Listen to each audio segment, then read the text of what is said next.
Tapi bagaimana ayat 26? Aduh, ini nggak dijawab-jawab. Kalau mengakui baru menyangkal, katanya 3 tuh Yahweh. Yahweh itu siapa Yahweh? Nama Yahweh itu siapa? Jawab ayat 26, siapa kata kita?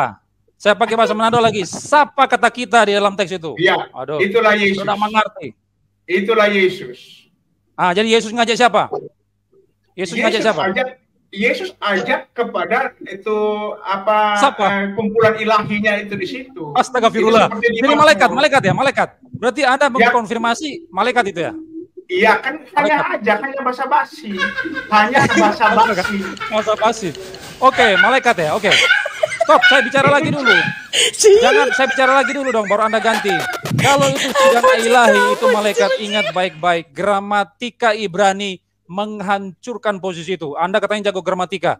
Naase, ingat ya, kata naase itu tidak pernah ketika ada satu yang mengajak yang lain, itu tidak pernah tidak dilakukan. Ketika kata naase muncul di sepanjang perjanjian lama, maka ketika dia mengajak yang lain itu pasti manut, pasti dikerjakan. Kalau Pak Jerry mengatakan naase itu adalah sidang ilahi malaikat, maka malaikat ikut mencipta. Dan itu ngawur pol, itu namanya tuna logika. Malaikat tidak pernah menjadikan manusia. Yang menjadikan manusia adalah Allah di situ, Yahweh. Shalom Alehem, Besam Yosua Al-Masih. Puji kepada Tuhan kita Yesus Kristus. Ya, kita hari ini kembali melakukan perdebatan ya. Ini melanjutkan yang perdebatan terakhir kemarin, karena kemarin itu ada sedikit kasuistik ya, yang kurang sesuai dengan ekspektasi, jadi kemarin itu agak terpotong. Jadi kali ini kita membawa tema kembali terakhir kemarin itu adalah bicara masalah tentang pribadi. Pertanyaannya, haruskah Allah itu berpribadi? Jadi di sini ada yang menjadi latar belakangnya itu adalah ada perbedaan perspektif, pemahaman, definisi pribadi antara yang di sebelah kiri saya itu ada Pak Albert Rumampuk yang mewakili Trinitas, dan kemudian perspektif dari Pak Jerry Elim ini mewakili ya Allah biblikal ya, kita sebut Allah biblikal atau only Jesus. Jadi kita di sini mau mengkaji sebenarnya apa sih arti pribadi menurut Alkitab, apa yang Alkitab bilang. Haruskah Tuhan itu berpribadi? Oke, jadi di sini saya sebagai moderator PDMCJ Kris Sembiring yang akan menuntun jalannya perdebatan kita malam hari ini. Jadi di sini kita kasih rule, nanti yang pertama 10 menit pertama itu kepada Pak Albert Rumampuk untuk menyampaikan narasinya, presentasinya. Dan kemudian presentator kedua itu Pak Jerry Elim nanti menyanggah dan kemudian menyampaikan 10 menit narasinya. Nanti yang kedua itu ada sesi tanya jawab, itu kita berikan masing-masing presentator itu 4 pertanyaan. Begitu juga dengan lawannya 4 pertanyaan menjelaskan sekaligus ada pertanyaan dalam. Terus nanti yang ketiga itu ada sesi battle. Jadi di situ silakan saling timpal menimpali. Ya silakan saja, dan kepada penonton yang di rumah juga yang menyaksikan perdebatan ini, jangan takut, kita nanti mungkin akan sampai part 5 ini lanjut terus. Oke, ini langsung aja kita mau persilakan duluan kepada Pak Albert Rumampuk untuk menyampaikan presentasinya. Silakan Pak Albert Rumampuk, ini waktunya 10 menit, ini saya mulai dari sekarang. Silakan. Oke, saudara sekalian, kita sudah menyelesaikan perdebatan seri pertama dengan Pak Jerry Elim tentang Allah yang Ehad itu ya, Allah yang Esa. Dan saya sudah menjelaskan bahwa Ehad dalam Ulangan 6 ayat 4 itu terkait dengan penyembahan berhala di sekitar Israel. Ada politeisme sehingga Allah menghendaki Israel untuk menyembah hanya kepada Yahweh sebagai satu-satunya Allah yang benar. Jadi Ehad di dalam teks itu tidak sedang menentang Allah Tritunggal. Karena jika demikian maka akan menentang banyak teks lain yang mencatat semacam pluralitas di dalam diri Allah. Dan itu sangat banyak sekali bertebaran di seluruh Alkitab. Nah sebetulnya Ulangan 6 ayat 4 perlu dielaborasi lebih lanjut lagi, tapi karena ada jaringan internet yang bermasalah dari pihak Pak Jerry sehingga diskusi itu menjadi kurang maksimal. Nah malam ini saya akan menyampaikan aspek pluralitas di dalam diri Allah yang kita mungkin kurang bicarakan di perdebatan seri yang pertama itu. Jadi kita bicara tentang pribadi ya, yang masih saya kira masih menggantung di seri yang pertama. Saya memahami Allah itu berpribadi. Dan pribadi Allah bagi saya itu kekal. Dari sejak mulanya kekekalan lampau hingga kekekalan masa depan. Allah itu berpribadi. Tidak pernah suatu ketika Allah itu tidak berpribadi. Nah, ini posisi saya, dan malam hari ini kita pertanyakan, apakah Allah itu memang berpribadi? Apa dasar kitab sucinya? Nah, ini akan kita kaji bersama dari kajian secara biblikal. Jadi saya akan menjelaskan istilah pribadi, mengapa pribadi, lalu kesimpulan. Nah, pertama, saya mengutip kata-kata daripada Agustinus yang menjelaskan tentang Tritunggal, karena saya melihat kelihatannya Pak Jerry di seri yang pertama itu ya, semacam merendahkan bapak-bapak gereja seperti itu ya. Nah, saya akan kutip tulisan misalnya dari Agustinus ketika dia memahami Tritunggal itu seperti apa. Dia mengatakan begini, ada satu Allah, Bapa dan Anak dan Roh Kudus. Anak bukanlah Bapa, Bapa bukanlah Anak, dan baik Bapa maupun Anak bukanlah Roh Kudus. Ketiganya adalah setara dan sama-sama kekal, mutlak dari satu natur dalam persatuan yang tidak dapat dipisahkan secara distintif dan dalam hubungan mutual dengan satu sama lainnya. Jadi intinya Allah Tritunggal yang kami pahami dari kelompok Trinitarian itu adalah Allah itu satu substansi atau satu esensi, hakikat yang eksis sebagai tiga pribadi. Tertullianus menggunakan istilah una substantia tres personae. Tres personae. Ini adalah posisi Trinitarian, posisi saya, dan akan saya pertahankan di sepanjang perdebatan ini. Oke, kita masuk dalam istilah pribadi. Pribadi itu menurut saya tidak digunakan dalam Alkitab. Seperti yang saya katakan dalam debat pertama, itu tidak digunakan di dalam Alkitab. Nah, ada beberapa istilah yang digunakan oleh teolog-teolog ketika menjelaskan istilah pribadi. Pertama itu prosopon. Saya kira istilah prosopon yang pertama kali digunakan, dan ini bahkan sudah muncul di dunia kuno zaman dulu, sebelum kekristenan hadir, dan itu sebetulnya akar katanya itu berarti wajah atau topeng.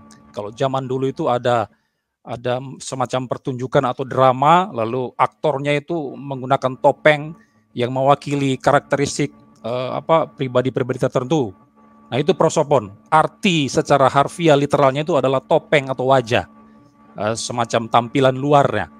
Tapi setelah melewati waktu demi waktu kemudian, terutama pada saat perdebatan kristologis muncul atau Tritunggal muncul di abad-abad yang keempat, ada sidang-sidang sinode, konsili-konsili diadakan. Pada waktu itu istilah prosopon itu mulai ditinggalkan, dan para bapak gereja menggunakan istilah Yunani.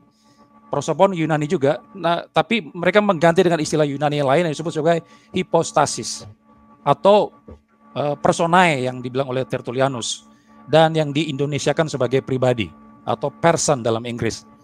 Kenapa prosopon itu diganti? Karena menurut teolog Trinitarian atau bapak-bapak gereja pada waktu itu, kelihatannya kok kurang cocok ini prosopon. Prosopon untuk menggambarkan diri Allah. Tadi saya katakan itu bicara intinya itu tampilan luar yang ditonjolkan, tapi ada aspek-aspek tertentu yang tidak bisa ditampilkan oleh istilah prosopon tersebut, sehingga bapak-bapak gereja mengganti itu dengan istilah hipostasis. Nah, itu terjadi ketika kontroversi perdebatan Tritunggal dengan pihak Arianisme dan sebagainya pada abad-abad yang keempat itu. Jadi istilah prosopon sudah diganti menjadi hipostasis atau personae dalam Latin atau pribadi. Nah, arti pribadi atau hipostasis personae itu seperti apa? KBBI mengatakan, memberikan definisinya sendiri. Dan waktu di seri pertama kelihatannya Pak Jerry dan Mbak Kesia memaksa saya untuk mendefinisikan sebuah istilah berdasarkan kamus. Nah, kamusnya kan bilang pribadi itu manusia sebagai perseorangan, diri manusia atau diri sendiri. Lalu yang kedua itu keadaan manusia sebagai perseorangan, keseluruhan sifat-sifat yang merupakan watak orang. Jadi istilah itu kelihatannya identik dengan individu. Di KBBI juga muncul istilah individu, dan itu merujuk pada orang yang terpisah, individu yang berdiri sendiri yang terpisah satu sama lain. Nah, para Trinitarian tidak menggunakan definisi semacam itu. Jadi ini adalah definisi modern yang tidak diikuti oleh Trinitarianisme. Nah, sebentar saya akan jelaskan definisinya itu apa. Apa itu pribadi? Nah, kalau saya mau langsung memberikan definisinya, mungkin ini menjadi kurang sip, karena saya harus memberikan gambaran kitab sucinya dulu. Mengapa saya menggunakan istilah pribadi untuk Allah yang saya sembah itu, Bapa, Anak, Roh Kudus? Karena memang itu didasari pada Alkitab. Nah, saya akan memberikan deskripsi tentang Alkitab, tentang bagaimana itu Bapa, Anak, dan Roh Kudus, dan kemudian saya akan memberikan definisi berdasarkan teks tersebut. Mengapa pribadi? Ya, kita, yang pertama ada di dalam Kejadian 1:26 ya, berfirmanlah Allah, baiklah kita menjadikan manusia menurut gambar dan rupa kita dan seterusnya. Dalam Ibrani berfirmanlah Allah, baiklah kita menjadikan, itu wayomer Elohim naase Adam besal menukit mutenu. Saudara perhatikan kata Elohim di sana. Elohim ini kan bentuk plural. Nah ini saya mau coba main gramatika sedikit. Saya mau belajar daripada Pak Jerry ya, sebagai ahli gramatika. Elohim itu jamak, airan im itu jamak ya. Dan jamak apanya? Apanya yang jamak di situ? Nah itu kan terkait dengan kata naase setelah Elohim itu, yaitu ada kata kita di dalam situ, itu adalah kata ganti orang pertama. Bentuk jamak, bentuk plural. Maka Elohim yang dimaksudkan sebelum kata naase itu, saya kira itu menunjuk pada pluralitas juga. Tapi pluralnya plural apa? Bukan berarti Elohimnya yang banyak, ada 3 Elohim, 4 Elohim, tidak. Plural dalam hal apa? Nah, ini akan kita lihat.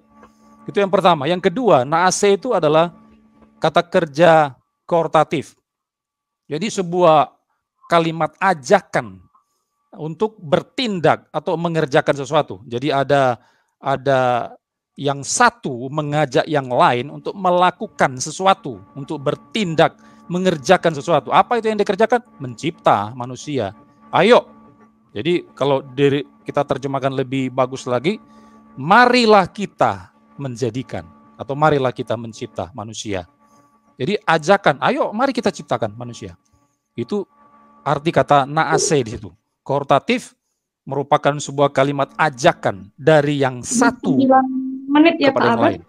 Jadi sisa berapa menit nih? 1 menit. Oh, cepat sekali ya. Iya. Nah, jadi ini kita melihat ada semacam relasional di sini karena ada yang satu mengajak yang lainnya. Ada relasi yang terjadi di sana. Ada hubungan di antara yang satu dengan yang lainnya itu. Lalu juga di Yohanes 17:24 juga bicara tentang relasi itu. Engkau mengasihi aku, mengasihi Yesus. Bapa itu mengasihi Yesus sebelum dunia dijadikan. Yesus juga mengasihi Bapa. Yohanes 14:31. Roh Kudus juga dalam hal kasih juga tercatat dalam Roma 5:5 bandingkan Ibrani 9:14. Jadi karena adanya saling mengasihi di antara ketiganya atau ajakan yang satu kepada yang lain untuk mencipta, berkarya bersama-sama, itu disebut sebagai hubungan Waktu interaksi selesai. relasional. Dan itu mengapa selesai. pribadi muncul dari kata itu. Oke. Waktunya selesai. Sudah 10 menit. Ya. Jadi di sini saya mengulangi lagi ya apa narasi yang disampaikan oleh Pak Abar. Jadi dia mengangkat bahwa di Eckhart Ulangan 6 ayat 4 itu sama sekali tidak kontradiksi dengan Trinitas. Di sana ada kejamakan. Apa begitu ya? Maksudnya nanti begini, takutnya nanti di tempat lain ini akan ada bertentangan dengan kejamakan Allah tadi, begitu menurut Pak Abar. Dan kemudian dia tadi menyebut prosopon itu adalah aktor ya, individu, tetapi dalam perkembangannya di dalam konsili itu ya oleh beberapa gereja dirasa ini tidak cocok ini dipergunakan. Akhirnya digantilah itu menjadi hipostasis gitu ya atau personae. Jadi tetap itu 3 pribadi, 1 hakikat. Nah, ini dari Pak Abed tadi. Ini saya akan mempersilahkan kepada presentator kedua, Pak Jerry, untuk menanggapi dan juga memberikan presentasinya selama 10 menit ke depan. Kita mulai dari sekarang. Silakan, Pak Jerry. Oke, terima kasih ya. Saya harusnya fokus kepada topik atau main topik ya tentang pribadi. Prosopon dalam term Yunani koine ya. Dan tadi Pak Albert bilang ini sudah diganti. Saya juga tidak tahu apakah Alkitab juga di obrak-abrik diganti dengan teks yang menurut Pak Albert itu. Tetapi saya punya beberapa kitab berbagai versi Yunani, itu tidak pernah ada pergantian ya. Kata prosopon ya yang digunakan di dalam, mari kita lihat saja ya.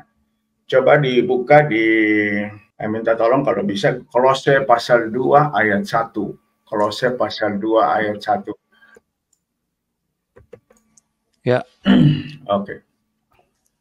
Karena aku mau supaya kamu tahu betapa beratnya perjuangan yang kulakukan untuk kamu dan untuk mereka yang di Laodikia dan untuk semuanya yang belum mengenal aku pribadi. Ini ayat satu-satunya terjemahan Lai bahasa Indonesia, terjemahan baru yang menggunakan kata pribadi, ya, pribadi. Nah, itu kalau dilihat dalam teks Yunani, ya ini kan Pak Albert pakai Sabda 5 ya. Sabda ya. Ya, silakan saja langsung dibuka saja ya, supaya sekalian tidak ganti-ganti lagi. Tapi itu pribadi itu adalah prosopon dalam teks Yunani ya. Ini prosopon. Jadi silakan itu ya, face-nya itu prosopon. Ya. Jadi tidak pernah ada pergantian ya yang dari pribadi ke prosopon ke yang lainnya. Nah, saya punya catatan di sini ya. Itu kata prosopon itu atau pribadi itu ada sekitar 78 kali dalam teks perjanjian baru. Jadi tidak pernah ada diganti. Ya, masih tetap prosopon 78 kali. Kemudian diterjemahkan sebagai face dalam bahasa Inggris, wajah bahasa Indonesianya itu ada 55 kali. Ya, dia pakai kata yang sama, prosopon. Kemudian kata orang, person, itu ada 7 kali. Kata presence, tentang kehadiran, itu ada 7 kali. Ya. Dan yang lain-lainnya. Ya. Jadi tidak pernah ada perubahan atau pergantian term, prosopon, dan juga tentang terminologinya. Ya. Face, wajah, person, ya. Ini ada 7 kali di sini dan saya punya catatan itu ada di Matius. Saya baca saja ya supaya tidak boros waktu.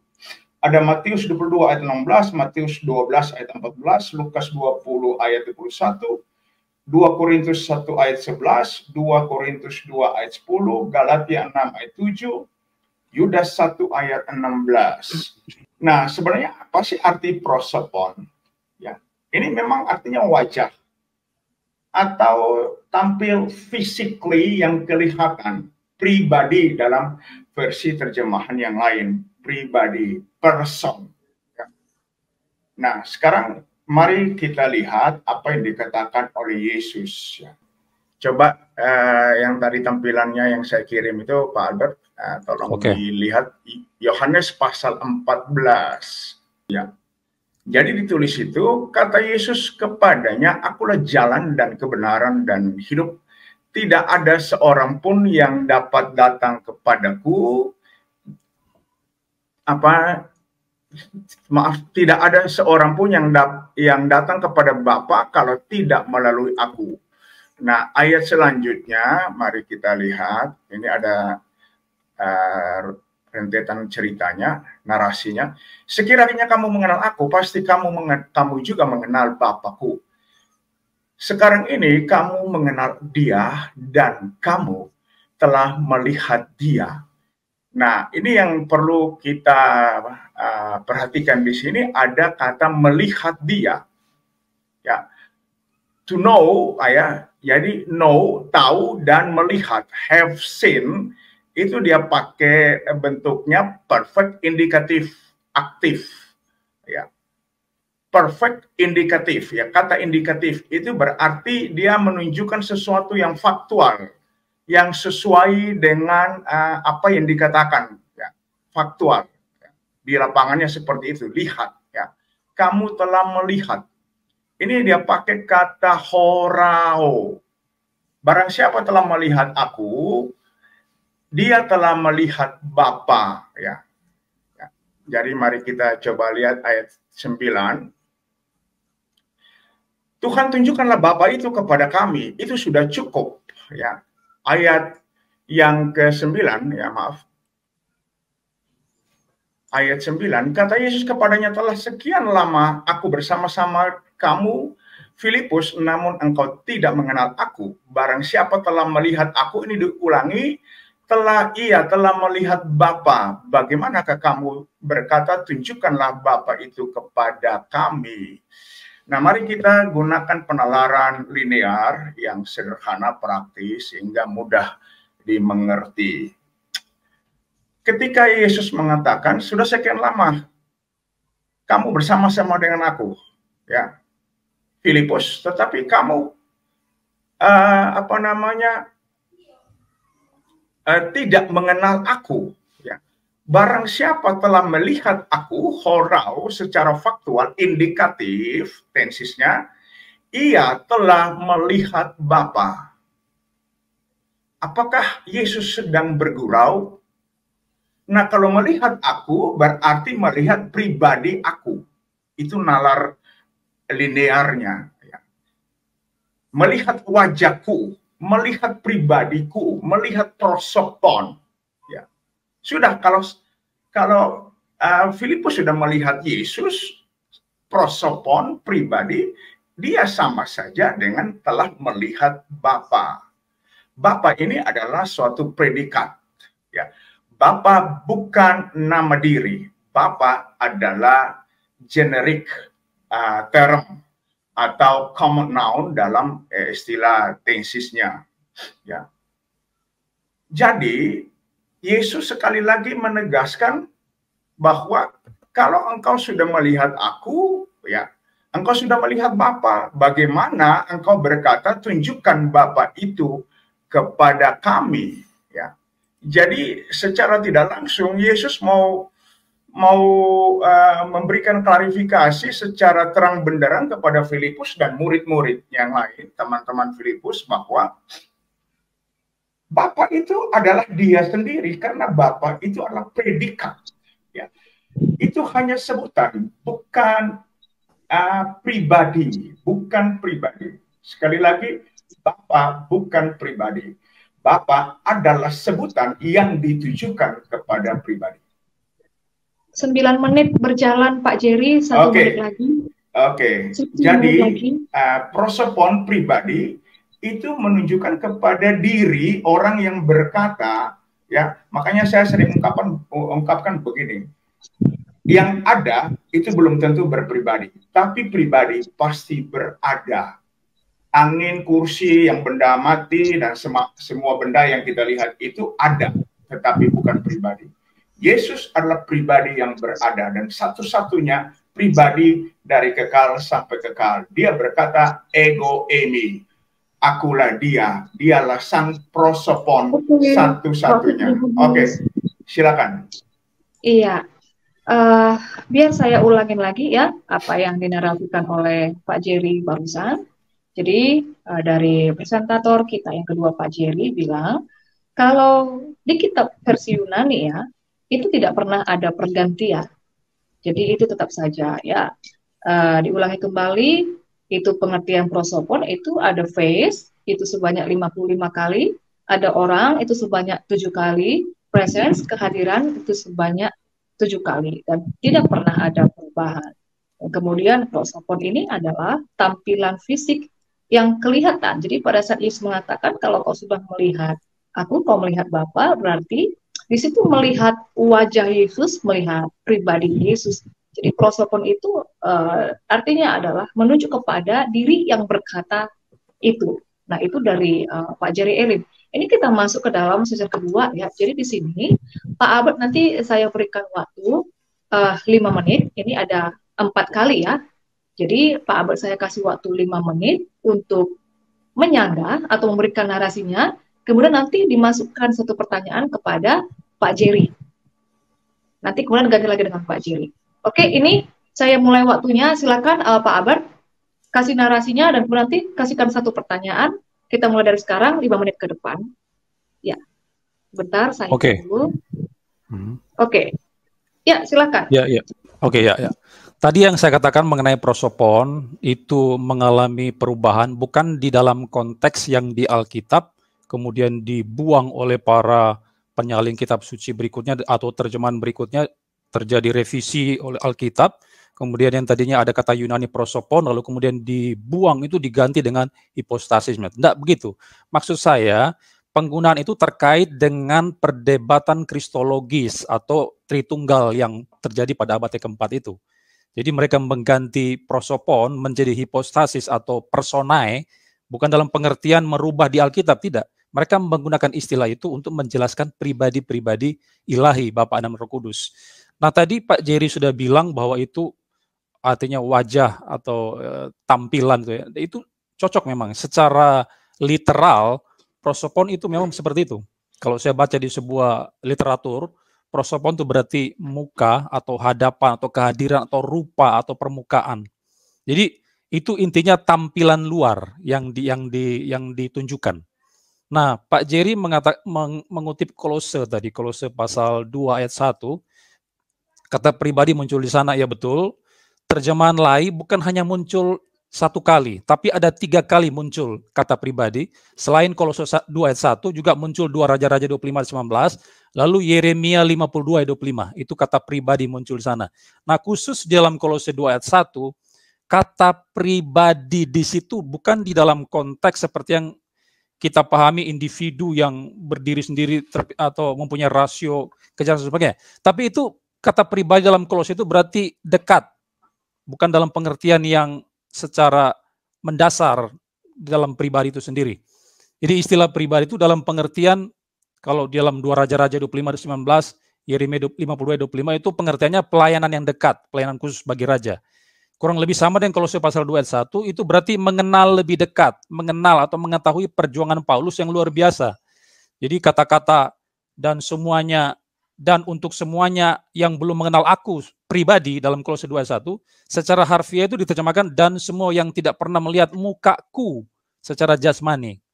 Jadi mengapa orang-orang Laodikia belum mengenal Paulus lebih dekat? Karena mereka tidak pernah melihat mukanya Paulus, wajahnya Paulus bagaimana, sehingga mereka tidak mengenal dia lebih jauh lagi. Itu maksud kata pribadi dalam Kolose 2 ayat 1. Dan itulah memang makna dari kata prosopon, wajah atau muka. Wajah atau muka. Tapi lain menerjemahkan itu sebagai pribadi. Ya, itu berarti intinya itu adalah tampilan luar atau wajah. Bukan pribadi dalam pengertian yang lebih substantif, lebih spesifik. Punya rasio kejar individu dan sebagainya itu. Itu ya, mengenai pribadi. Lalu Pak Jerry bicara tentang apa tadi? Melihat aku, melihat dia itu ya, dalam Yohanes 14 ayat 9. Barang siapa telah melihat aku, ia telah melihat Bapa. Nah, ini memang teks yang seringkali dipakai oleh teman-teman di Wanes. Tapi kalau saudara melihat kata akulah dia di dalam ayat itu, akulah dia dalam teks tersebut, itu dari kata ego eimi kan konteksnya. Ego eimi, aku adalah. Dan itu merujuk pada Yahweh dalam Keluaran 3 14 15. Itu merujuk kepada kesatuan. Konteksnya bicara tentang kesatuan antara Yesus dan Bapa. Bukan terkait persamaan pribadi seperti yang Pak Jerry katakan tadi. Jadi mengapa akulah dia atau kamu melihat Bapa melihat aku, menunjukkan ada kesatuan dalam Kristus. Itu konteksnya. Tidak sekali lagi bicara tentang pribadi.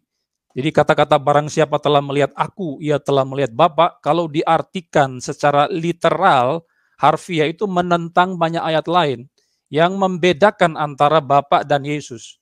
Yohanes 1 ayat 1, Bapa itu, anak itu, firman itu pros dengan Bapa. Dia bersama dengan Bapa. Itu menunjuk perbedaan. Yohanes 3 ayat 16 misalnya. Jangan lupa pertanyaannya. Ya, Bapak mengutus Yesus, itu berbeda. Jadi Yohanes pasal 14 ayat 9 tidak bisa kita mengerti bahwa Bapak itu adalah pribadi Yesus sendiri. Tidak, menentang banyak teks lain, menentang konteks. Nah, sekarang pertanyaan saya sudah menekankan aspek yang pluralitas dalam Kejadian 1:26 tadi, yang menunjukkan ada kejamakan pribadi di situ. Menurut Pak Jerry, bagaimana Pak Jerry memahami Kejadian 1:26 itu, Pak? Oke, itu saja Pak Odan. Itu aja. Oke, selesai. Oke, saya ulangi lagi ya, narasi yang disampaikan oleh Pak Albert ini untuk Pak Jerry. Jadi kalau menurut Pak Albert ini ya, Waktu katanya Yesus berkata, kalau kau melihat aku, kau telah melihat dia. Jadi aku adalah dia itu sebenarnya berbicara tentang kesatuan, bukan tentang kesamaan pribadi. Nah, begitu ya. Dan kemudian pertanyaannya dari Pak Abar, mungkin tadi sudah jelas ya, Pak Jerry. Bagaimana Pak Jerry ini menanggapi di Kejaran 1:6, itu di sana ada kejamakan, ada pluralitas Elohim. Ya, silakan ini kita berikan waktu 5 menit ke Pak Jerry, sekaligus nanti pertanyaan kepada Pak Abar. Jadi mulai dari sekarang Pak Jerry, silakan. Oke, thank you. Kata pribadi, ya itu tidak pernah menunjukkan kepada suatu kesatuan atau gabungan pribadi plural yang disatukan. Barang siapa telah melihat aku, telah melihat Bapa. Yesus tidak berbicara tentang gabungan Bapa dan anak. Tidak. Ya, itu teksnya sudah jelas, tensisnya sudah jelas. Ya. Jadi barang siapa telah melihat aku, telah melihat Bapa. Ya, tidak mungkin Yesus mengibuli para murid-muridnya. Yesus tidak menggunakan kata berandai-andai. Ya. Nah, ini yang harusnya kita pahami. Ya, karena indikatif itu ditaruh di situ sebagai pembuktian bahwa apa yang dikatakan Yesus itu adalah mutlak benar. Mutlak benar. Oke, saya lanjut ke pertanyaan di Kejadian pasal 1 ayat 26. Scriptura interpretator. Ya, itu istilah Latinnya seperti itu. Alkitab menerjemahkan Alkitab, Alkitab menafsir Alkitab, Alkitab menjelaskan Alkitab. Nah, daripada kita sibuk memutilasi ayat-ayat Alkitab untuk pembenaran satu paham, ya, satu isme, maka marilah kita lihat rentetannya, ya, secara keseluruhannya, kontekstualnya. Ayat 28 jawabannya. Tolong dibaca. Tolong ditampilkan saja ayat 28, Kejadian pasal 1 ayat 28. Ya, jadi ayat 27 menjelaskan ayat 26. Maka Allah menciptakan manusia. Kita stop dulu di situ, maka Allah menciptakan. Ya. Itu kata menciptakan, jika diperiksa parsing morfologisnya, itu adalah bentuknya singular. Kata kerja tunggal, ya. Sehingga dalam gramatikal Ibrani tidaklah tepat kalau memaksakan bahwa ada 3 yang menciptakan. Itu dijelaskan lagi di dalam Yesaya, ya.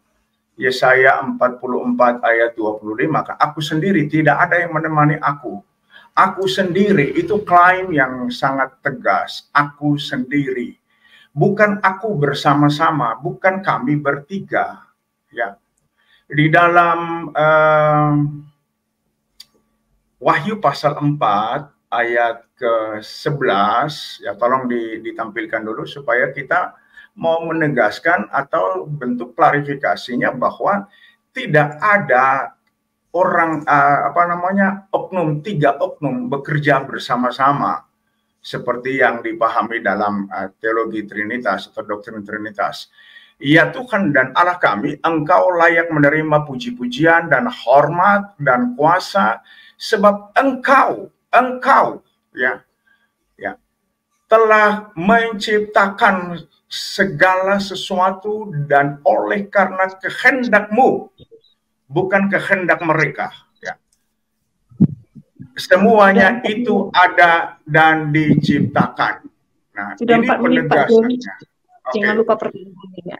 Ya, jadi saya titipkan pertanyaan saja bahwa yang ada 3 pribadi itu dari mana dasar biblikalnya? Kalau menyebut 3 pribadi, ya. Allah yang mana yang dimaksudkan oleh para Trinitarian, ya. Allah, jadi Yesus adalah Allah, anak Roh Kudus adalah Allah, Bapa adalah Allah. Nah, jadi pertanyaan Allah yang mana? Oke, silakan. Oke. Oke, terima kasih kepada Pak Jerry. Ini jadi saya ulang lagi sedikit ya untuk Pak Albert ya. Jadi Pak Jerry bilang kalau di Kejadian 1 ayat 26 itu harus melihat lagi di ayat yang seterusnya ketika Tuhan itu menciptakan di sana itu dipakai itu singular tunggal. Jadi tidak ada kejamakan di sana. Nah, jadi pertanyaan dari Pak Jerry adalah ini dari mana? Ini dasar tiga pribadi yang dipakai oleh Trinitas. Kalau yang dimasukkan oleh Pak Jerry di sana menciptakan ada singular dan kemudian dikunci oleh Yesaya, aku sendiri. Kira-kira bisa tangkap ya Pak Abed ya? Ya. Oke, silakan. Ini kita mulai 5 menit ke depan. Jangan lupa nanti pertanyaannya Pak Abed. Silakan. Oke. Yang pertama Pak Jerry, kalau tidak salah bilang pribadi menunjuk kesatuan plural. Bukan seperti itu Pak. Saya tidak memahami atau mengatakan yang seperti itu. Yang plural pribadi, yang hakikatnya itu adalah satu pribadi, satu hakikat, tiga pribadi. Jadi Bapak Jerry bantah mengenai Yohanes 14:9 yang aku melihat Bapak, dan itu bukan gabungan antara pribadi Bapak dan anak. Saya kira kita mesti bedakan, tetap kita harus bedakan. Karena memang konteks mengarahkan kita untuk membedakan keduanya antara Bapak dan anak. Misalnya kalau kita melihat di ayat yang 1, di sana dikatakan kita diperintahkan, ini konteks Yohanes pasal 14 itu. Kita diperintahkan percaya kepada Allah Bapa dan kepada Yesus. Jadi ada kata kai eis eme pisteute, ada kata kai, konjungsi kai di sana muncul. Jadi Bapa itu jelas berbeda dengan Yesus di situ. Lalu mengatakan di dalam ayat yang ke-6 misalnya, Yesus disebut jalan kebenaran hidup. Tadi Pak Jerry sudah singgung, tidak ada yang bisa datang kepada Bapa kalau tidak melalui Yesus. Kalau Yesus adalah Bapa itu sendiri, ngapain dia harus datang kepada Bapa melalui Yesus? Langsung saja kepada Bapa, nggak usah melalui Yesus. Untuk apa datang kepada Bapa kalau Yesus adalah Bapa itu sendiri? Seharusnya mengatakan datang kepadaku, nggak usah lagi kepada Bapa. Nah, karena Bapa dan Yesus itu berbeda, makanya kita harus melalui Yesus dulu, baru sampai kepada Bapa. Lalu di ayat 12 dikatakan aku pergi kepada Bapa. Kalau Yesus adalah Bapa itu sendiri, ngapain dia katakan aku pergi kepada Bapa? Jelas dua berbeda. Ayat 13, kita itu berdoa kepada Yesus supaya Bapa dipermuliakan. Berdoa kepada Yesus supaya Bapa dipermuliakan. Ini dua hal yang berbeda, dua pribadi yang berbeda. Kemudian ayat 16, Yesus minta kepada Bapa memberikan Roh Kudus. Kalau Yesus adalah Bapa sendiri, ngapain dia minta pada Bapa? Ya sudah langsung kasih Roh Kudus saja. Dia utus langsung Yesus, tapi kenapa dia mesti minta kepada Bapa mengutus Roh Kudus, memberi Roh Kudus? Ayat 16. Karena baik Yesus yang minta dan Bapa yang memberikan Roh Kudus itu dua pribadi yang berbeda. Itu konteksnya, jadi kita tidak bisa memahami bahwa Bapa dan Yesus itu menunjuk pada orang yang sama atau pribadi yang sama. Masih banyak lagi sebetulnya, tapi saya akan lari dulu ke Kejadian 1 ayat yang ke-26 itu. Kejadian 1:26. Saya mengatakan kata kita atau naase, marilah kita menjadikan manusia itu bentuk plural, jamak. Yang jamak itu apa? Bukan Allahnya, bukan Elohimnya. Walaupun akhiran im itu jamak, im itu bukan menunjuk pada Elohimnya yang ada 3, enggak. Tapi pribadinya. Kenapa Pak Jerry katakan di mana pribadi muncul di situ? Memang di dalam teks itu kita tidak bisa melihat pribadi-pribadi yang mencipta itu sapa-sapa semua. Kalau orang Manado bilang, siapa saja yang menjadikan di sana manusia. Tidak nampak secara jelas. Tapi kalau kita melihat teks-teks lain, Kejadian 1 ayat 1 kan Elohim mencipta. Biasanya orang bicara tentang Bapa. Jadi setiap kata Elohim kelihatannya bicara Bapa itu. Tapi bagaimana Yohanes 1 ayat 3? Firman menjadikan segala sesuatu, mencipta segala sesuatu. Yesus itu berarti ada Bapa, ada Yesus juga yang mencipta. Kolose 1 ayat 15, ayat 16, Yesus mencipta segala sesuatu, singgasana, kerajaan, bumi, di bawah dan sebagainya. Roh Kudus mana? Ada. Teksnya ada di dalam Ayub 33 ayat 4, lalu Mazmur 104 ayat 30, Roh Kudus yang menjadikan manusia, menjadikan aku, dalam Ayub bilang. Jadi berarti ada Bapa yang mencipta, Yesus juga mencipta, Roh Kudus mencipta. Maka kata naase di situ, marilah kita menjadikan manusia. Yang satu ini ngajak kepada pribadi-pribadi yang lain, bukan kepada malaikat, bukan kejamakan kemuliaan, tidak ada itu. Bukan bicara malaikat. Dia ngajak pribadi ilahi di situ. Siapa itu pribadi lain? Tidak nampak dalam Kejadian 26, 1-2, tapi nampak di teks-teks lain yang saya katakan tadi. Jadi maka kata kita itu mengacu pada Bapa, Anak, Roh Kudus. Lalu Pak Jerry bantah di ayat yang ke-27, ada kata Ibrani bara, bentuk singular, no problem. Tidak masalah dengan singular situ. Kita juga orang Trinitarian percaya bara itu tunggal, mencipta itu tindakan itu kata kerja tunggal, singular. Makanya kita percaya. Jangan lupa pertanyaannya ya. Makanya saya percaya, kayak kita percaya Trinitarian percaya ada satu yang tunggal. Apa yang tunggal? Keesaan, hakikatnya tunggal. Itu nampak di kata bara. Itu aspek singular. Tapi bagaimana aspek plural di dalam kata kita di dalam Kejadian 1:6? Maka kita gabungkan kedua aspek itu muncul. Ya, sudah habis waktunya Pak Abel. Oh iya ya. Iya.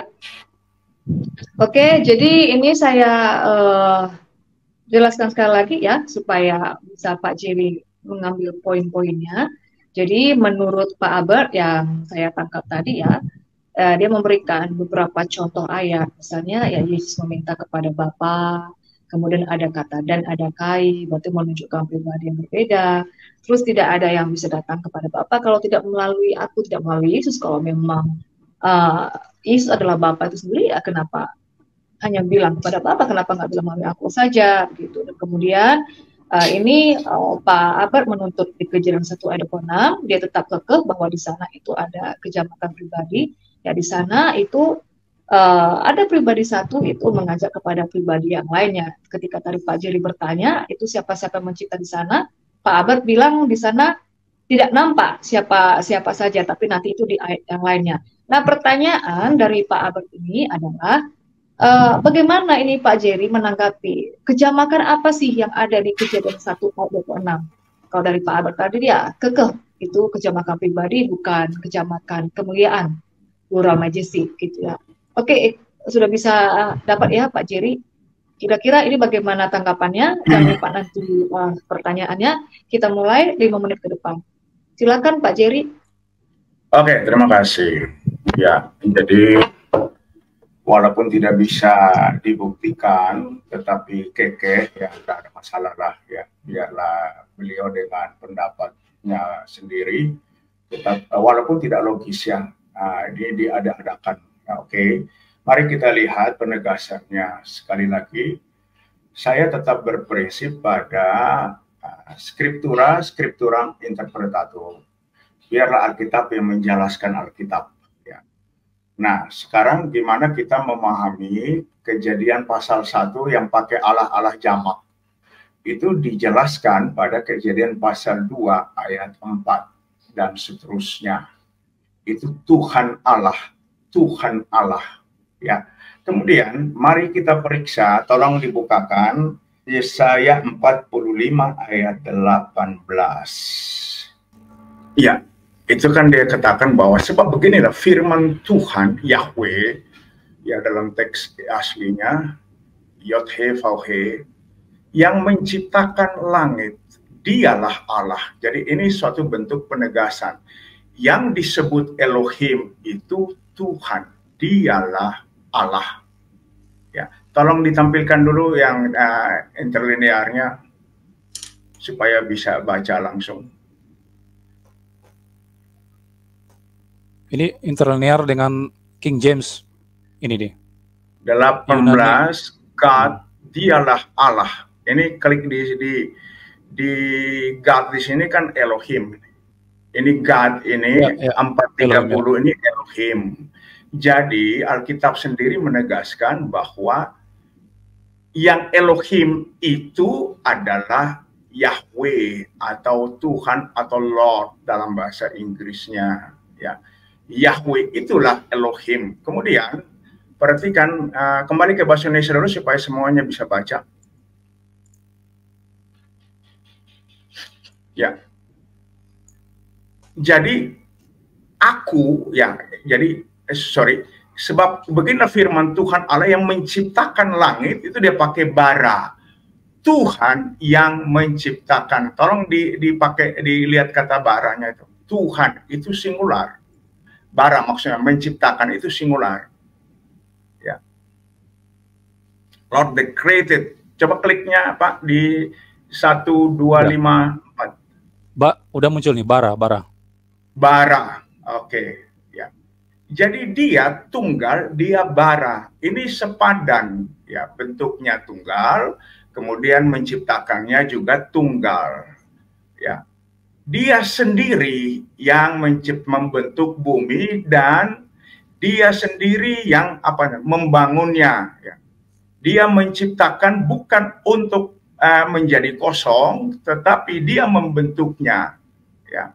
Kemudian dibilang apa yang terakhir, tolong kembali ke bahasa Indonesianya.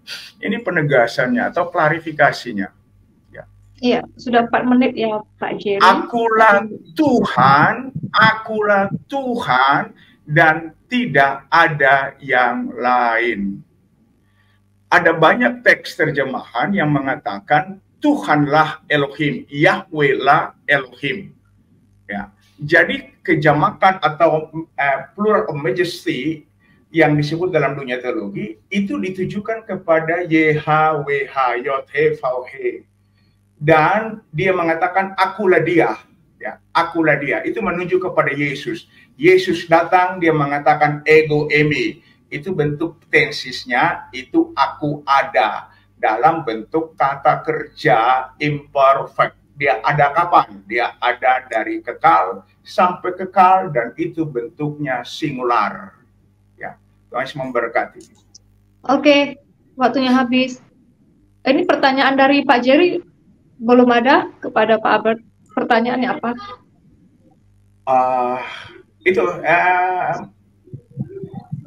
Dari mana bangunan yang diangkat oleh para Trinitarian bahwa Allah itu ada 3 pribadi. Itu saya selalu pertanyaan itu. Dan satu lagi pertanyaan yang krusial adalah siapakah nama dari Allah itu? Siapa nama diri pribadi dari Allah itu? Karena Allah Bapa itu nama pribadi katanya, Allah Anak nama pribadi, Allah Kudus nama pribadi. Lalu ini Allah sendiri, ini nama pribadinya siapa? Oke, dalam mungkin di ini saja kan dalam Septuaginta dictionary-nya adalah apakah Allah itu Yahweh? Ya, apakah Allah itu Yahweh? Oke, silakan. Oke. Sedikit ini saya masukkan poinnya Pak Albert ya, supaya saya ulangin poin-poin yang disampaikan oleh Pak Jerry tadi. Dari Pak Jerry tadi tetap mengatakan bahwa ya dalam penciptaan itu Tuhan, itu Jehovah, itu tunggal, menciptakan bara itu singular, jadi itu sepadan, yang tunggal itu ya menciptakan singular, jadi itu sepadan, dan kemudian dikunci oleh ayat tadi di Yesaya, itu dia sendiri ya, yang membangun dan segala macam, pokoknya itu dia sendiri, akulah Tuhan, tidak ada yang lain, itu plural majesty itu ditujukan kepada Tuhan, begitu. Dan kemudian itu tadi pertanyaan yang terakhir, simpelnya siapa nama pribadi Allah itu dari Trinitas. Oke, silakan Pak Albert, waktunya 5 menit dari. Oke, Pak Jerry mengatakan tidak bisa buktikan tapi kekeh. Kalau dibilang saya kekeh, boleh, tidak apa-apa, kan kita tidak salah untuk kekeh, untuk mempertahankan argumen kita. Pak Jerry mengatakan tidak bisa dibuktikan. Saya sudah buktikan tadi kok. Kata naase terkandung kata kita, itu kata ganti orang pertama plural. Saya tanya tadi ke Pak Jerry, kalau begitu kita ini merujuk pada siapa? Kayaknya Pak Jerry belum jawab, nanti Pak Jerry jawab, tolong jawab secara spesifik, menunjuk kepada siapa? Karena yang satu ini ngajak yang lain. Sorry ya kalau saya menggebu-gebu ya, kalau di seri pertama kayaknya terlalu slow saya, ini saya mau menaikkan tensi sedikit ya, bukan berarti kita berantem ini. Jadi, ada saat yang satu ngajak yang lain dalam Kejadian 1:26. Siapa itu? Siapa yang ngajak? Siapa yang diajak? Ingat, itu kata kerja. Naase itu kata kerja. Orang pertama bentuk jamak. Jamak situ, apanya yang jamak di situ? Dijawab itu. Kalau dibilang jamak kemuliaan, tidak bisa. Bukan jamak kemuliaan, karena itu kata kerja. Naase tidak pernah dikaitkan kata kita, tidak pernah dikaitkan dengan kata kerja. Jadi tidak mungkin jamak kemuliaan. Apalagi malaikat, tidak memungkinkan malaikat. Siapa yang ngajak itu dan siapa yang diajak? Jawab itu. Lalu apa lagi tadi ya?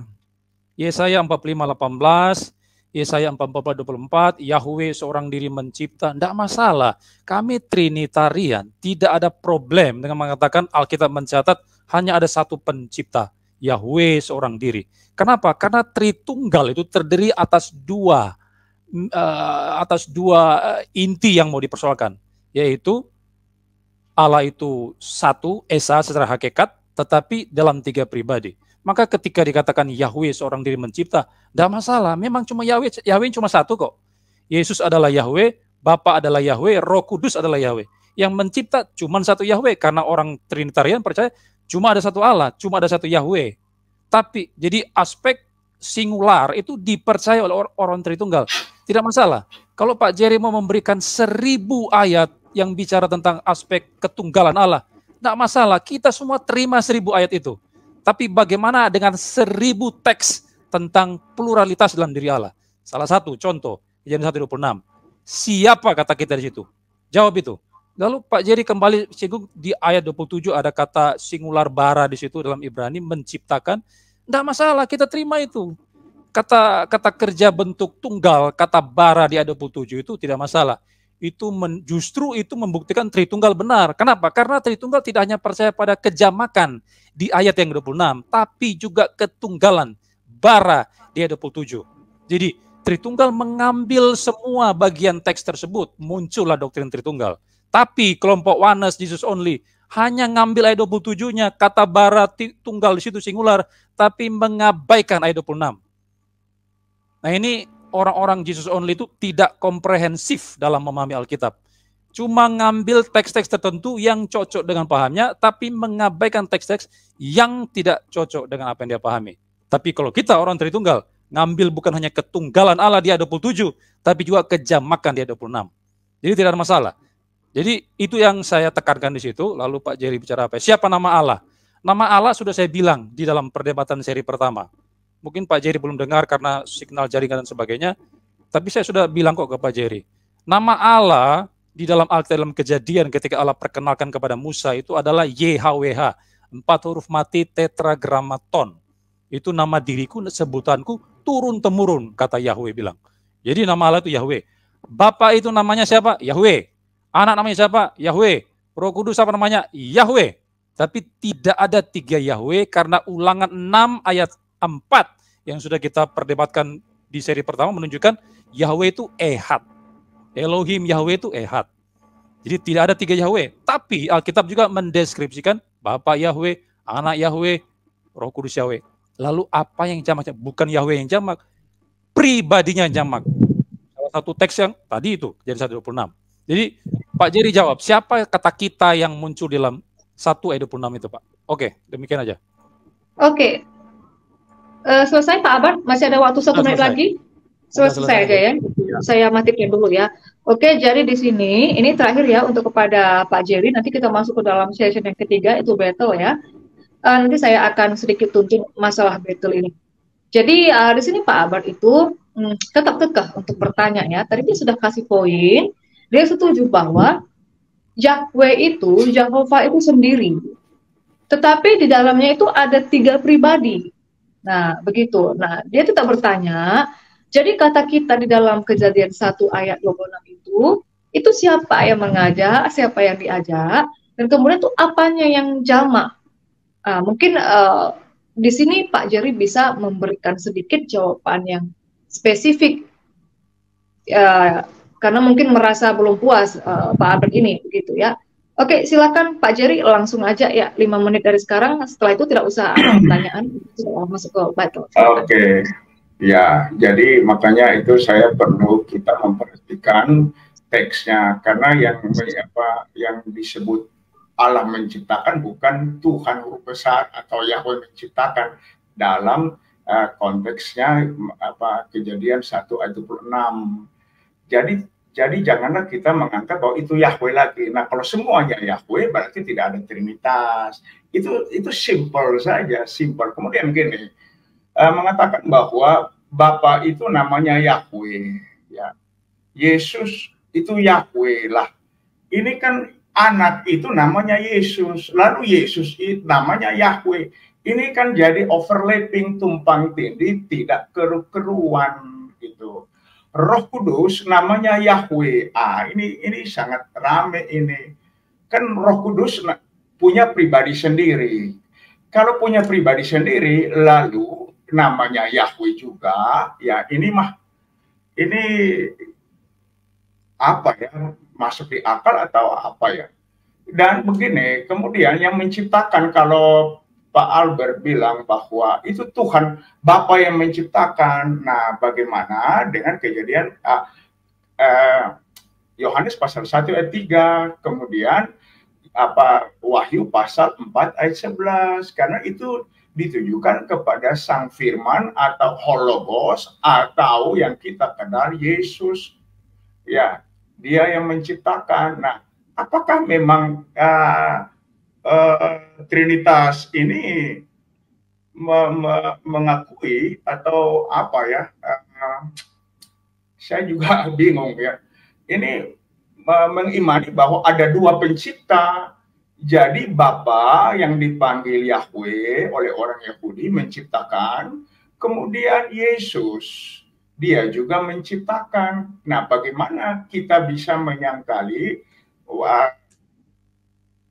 Yohanes pasal 1 ayat 3 dan Wahyu pasal 4 ayat 11 ya. Nah, ini yang itu pertanyaan saya ya. Tapi kembali lagi bahwa itu di ayat 26 27 ya. Ya kan, Allah menciptakan, itu penjelasnya sudah ada.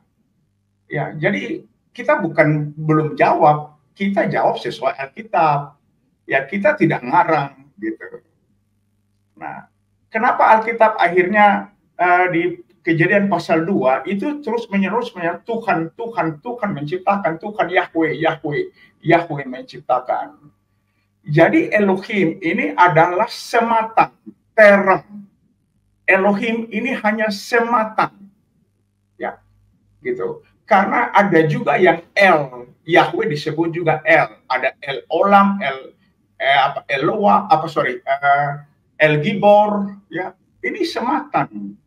Nah, ketika kita masuk dalam bahasa Indonesia, Allah yang mana? Yang Pak Albert maksudkan Allah yang mana? Allah yang Elohim kah? Allah yang El kah? Allah yang Theos kah? Allah yang Eloah? Ya, Elah, atau bahkan Allah huruf besar semua yang Jehovah.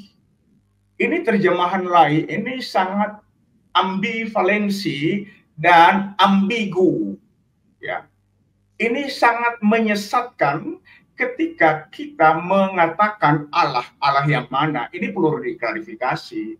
Allah yang mana? Kalau Tuhan yang mana juga? Tuhan yang huruf besar semua, atau Tuhan yang huruf besar awal, atau Tuhan yang huruf kecil semua?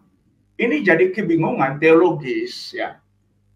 Jadi akhirnya memaksakan doktrin yang tidak biblikal. Cuma itu, Kesia, dilanjutkan, silakan. Oke, terima kasih. Saya matikan dulu waktunya ya. Oke, jadi itu begini ya. Ini sudah selesai ya. Kita nanti akan langsung masuk ke dalam sesi battle aja. Jadi begini, kalau dari Pak Albert ini kan tetap kekeh bahwa di sana itu ada kejamakan, ada 3 pribadi ya, terutama di Kejadian 1 ayat 26. Tapi oleh Pak Jerry ini juga tetap dalam pendiriannya di sana itu singular, tidak ada kejamakan pribadi. Jadi ini dalam sesi battle ini saya mau sedikit lebih fokuskan ke topik awal. Ini kita harus buat penekanan ke dalam definisi pribadi itu apa gitu. Harus lebih dikuliti, harus dikupas. Begitu ya dalam sesi battle ini. Oke, jadi ya silakan aja, ini kita masuk aja langsung. Silakan Pak Albert kalau mau bicara. Nanti Pak Jerry juga mau menimpali, silakan kita fokus pada pribadi ini. Yang mana benar ini? 1 pribadi atau 3 pribadi? Sesuai dengan definisi-definisi yang sudah ada di dalam kamus Alkitab dan juga kamus umum internasional. Oke, silakan. Langsung saja. Pak Albert mau menanggapin, Pak Jerry juga mau menanggapin, silakan aja. Yuk. Ini no timer. Oke. Oke. Saya kira belum terjawab yang 126 tadi. Yang kita itu siapa? Pak Jerry belum jawab itu. Kalau misalnya kita mau fokus kepada istilah pribadi, saya sudah jelaskan tadi, prosopon menurut saya itu tidak cocok untuk kita terapkan kepada Allah, Karena itu lebih mengarah kepada tampilan luar. Tapi kalau pribadi, persona hypostasis itu lebih spesifik, bukan hanya luar juga tapi dalam. Sebuah Kalau makhluk prosopon, yang bro, kalau prosopon tidak punya disetujui, maka kecerdasan. rubahlah Alkitab. Rubahlah Alkitab. Ya, harus rubah. Ya, ganti teksnya karena tidak disetujui kata prosopon. Itu kata personae juga dalam bahasa Latin itu sinonim dengan prosopon. Apakah personae harus dimasukkan ke dalam teks Yunani? Ya, jadi janganlah kita punya, Pak Albert bukan punya wewenang otoritas untuk seenak-enaknya merubah, Pak. Apa namanya, Pilatus mengatakan bahwa apa yang kutulis biarlah itu tertulis. Lalu kita ini mau coba-coba comot-copot untuk merubah, memodifikasi sesuai dengan pengertian kita. Kan sudah jelas tadi disebutkan ada berapa kali kata pribadi, person, itu ada berapa kali. Ya, jadi adalah tidak wise jika Pak Albert bersikukuh untuk mengatakan bahwa kita tidak pas itu kata prosopon. Kita rubah harusnya dengan istilah-istilah yang lebih cocok dengan pemahaman doktrin Trinitas. Oke, lanjut guys ya. Saya sudah katakan tadi, ketika para teolog abad-abad keempat dan seterusnya itu menggunakan istilah hipostasis atau personae, bukan berarti mereka mengharuskan merubah Alkitab, tidak. Yang dirubah bukan Alkitabnya, tapi istilahnya. Kenapa istilah itu dirubah? Untuk mencocokkan dengan dengan narasi atau penggambaran Alkitab tentang siapakah Bapa, Anak, dan Roh Kudus itu. Jadi ketika Alkitab bicara tentang ketiganya itu berelasi, misalnya Kejadian 1:26, yang satu ngajak yang lain, marilah kita mencipta. Itu bisa dilakukan oleh siapa? Kalau bukan pribadi-pribadi yang melakukan. Karena tindakan penciptaan itu tindakan pribadi. Mereka mengajak yang satu mengajak yang lain, itu tindakan pribadi. Tidak bisa. Kalau Pak Jerry mengatakan Allah itu tidak berpribadi, nanti pribadinya muncul pada waktu inkarnasi, pada waktu Yesus, sebelumnya belum berpribadi, waduh itu kacau balau. Itu Allah oneness, itu Allah yang bagaimana itu? Allah yang tidak berpribadi. Tidak mungkin kalau dia tidak berpribadi, dia bisa ngajak yang lain untuk bro. Allah oneness. Allah tanyakan saja ke oneness-nya. Saya bukan oneness, bro. Saya bukan oneness. Jadi tidak usah ngoceh tentang oneness. Oke. Terserahlah. Tapi kalau Allahnya Pak Jerry bilang mulanya dia belum berpribadi, lalu inkarnasi baru pribadi, muncul prosopon di situ wajah Yesus. Itu sama dengan Joshua Tewu. Joshua Tewu juga ngomong begitu. Joshua Tewu bilang mulanya Allah belum berpribadi, lalu dia mencipta bagi dirinya sendiri satu pribadi. Siapa itu? Yesus. Yesus ciptaan pertama menurut Joshua Tewu. Nah, mulanya tidak berpribadi, lalu menjadi pribadi. Ini Allah yang bagaimana? Berarti ada perubahan dalam diri Allah. Mulanya dia berpribadi, lalu berubah menjadi pribadi. Itu menentang sifat Allah sebagai sempurna, perfect, tidak ada perubahan dalam diri Allah. Kalau dia berpribadi, sejak kekal punya pribadi, kalau ke depan pribadi, tidak bisa mengalami perubahan. Kalau tiga Allah, berarti ada tiga maha. Kan begitu. Siapa bilang tiga Allah? Saya tidak pernah bilang tiga Allah. Allahnya cuma satu, Yahweh-nya cuma satu, tiganya itu pribadi. Saya nggak bilang tiga Allah kok. Kalau tiga pribadi, begini. Apakah pribadi itu hanya satu keberadaan? Bukan. Mari kita berlogika ya. Mari kita berlogika. Ya. Bro, Albert ini berpribadi. Yang nama pribadinya Albert Rumampuk. Itu nama pribadi. Nah, sekarang saya tanya, apakah Albert itu yang berpribadi itu ada atau tidak ada? Ada lah. Ini Bapak lihat saya kan ada saya ini. Stop, ada. Kesia itu pribadi, namanya Kristi Sembiring. Pribadi ya? Ada atau tidak? Itu nama pribadi. Ya. Ya, Kesia? Ya. Ada ya? Ada.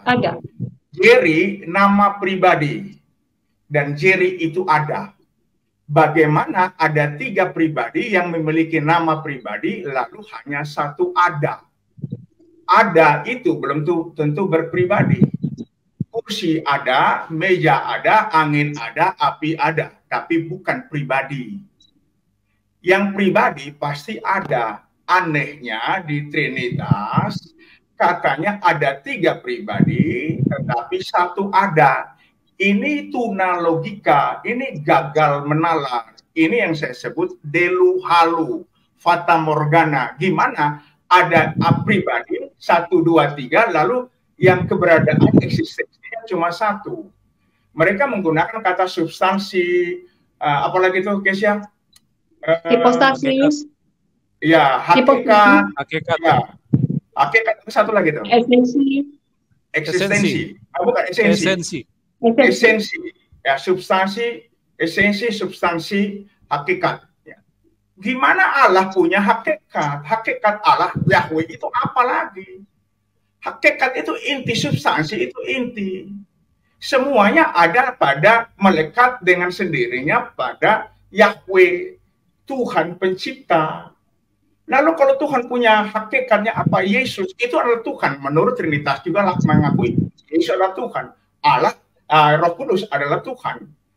Lalu kalau Roh Kudus adalah Tuhan, Yesus adalah Tuhan, Bapa adalah Tuhan, lalu Tuhan punya hakikat apa lagi? Ini yang saya sebut sebagai tuna logika, kecuali mereka tidak mengerti term dan terminologinya.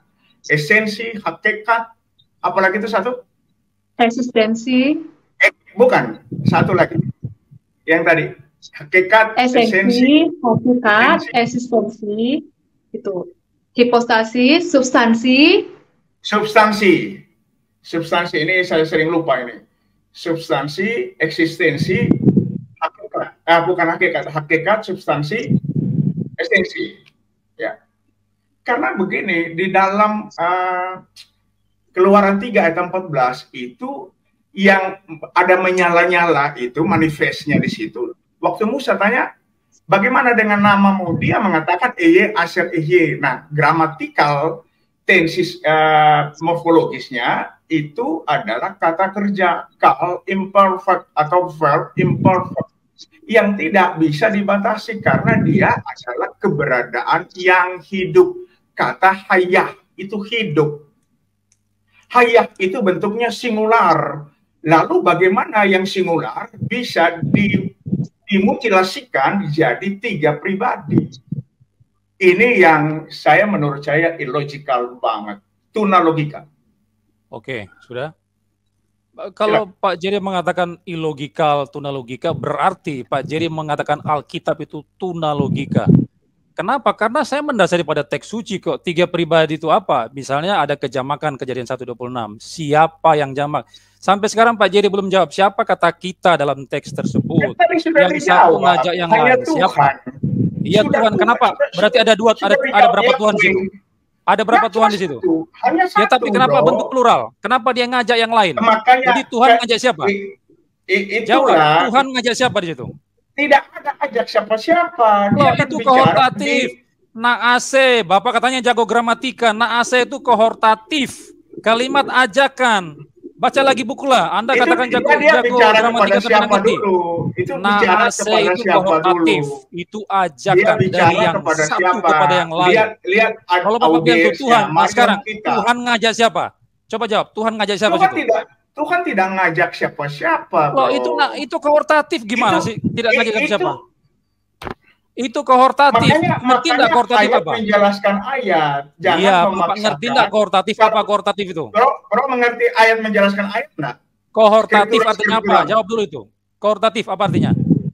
Itu kan kohortatif, tapi buktinya dia kan sama namanya. Allah berdiri di hadapan sidang pengadilan ilahi. Oh, jadi siapa? Itu sidang ilahi berarti itu ya? Berarti itu sidang ilahi Kejadian kita 1:26. Iya. Nah, ini penjelasannya dia bukan ada 3, Bro. Kenapa jamak harus Bro artikan 3? Ini persoalannya dari mana Bro artikan jamak itu 3? Siapa? Jadi Tuhan ngajak siapa di situ kalau bukan 3? Tuhan ngajak siapa? Itu menurut cara berpikir Bro, kenapa harus 3? Cara Alkitab berpikir memang begitu. Saya tekankan lagi. Itu naase ada di situ. Bapak buka Ibrani. Apa saya membuka Ibrani, interlinear Ibrani ya? Ada kata naase di situ. Naase itu apa? Ajakan. Kalimat ajakan kohortatif. Kepada 3. ketiga, ada 3 diajar. Saya bisa Rohnya buktikan ada 3 diajar. di situ. Saya bisa buktikan. Tapi Bapak, Mana buktikannya? sudah. Mana buktikannya? Sudah aku bilang tadi, Yohanes 1 ayat 1, Kolose 1 Ya, 15 ya. 16. Ayub, Rohnya Mazmur juga itu, ada Roh Kudus itu. baca dulu. Rohnya Tidak bisa Allah Bapak melayang-layang, tunjukkan. roh Kalau Elohim. Tuhan ngajak siapa di situ? Tuhan ngajak siapa di situ? Ah, Terserah. Itu namanya jangan halusinasi. terserah loh. Itu kohortatif. Itu halusinasi, bro. Pak Albert suka dia kalimat bertanya ajakan. mengajak siapa, Siapa? tapi Pak Jerry sudah menjawab tidak mengajak siapa-siapa. Itu hanya Loh, sendiri itu Tuhan kohortatif itu. gimana sih? Itu kohortatif ngajak. Masa dia ngajak siapa itu?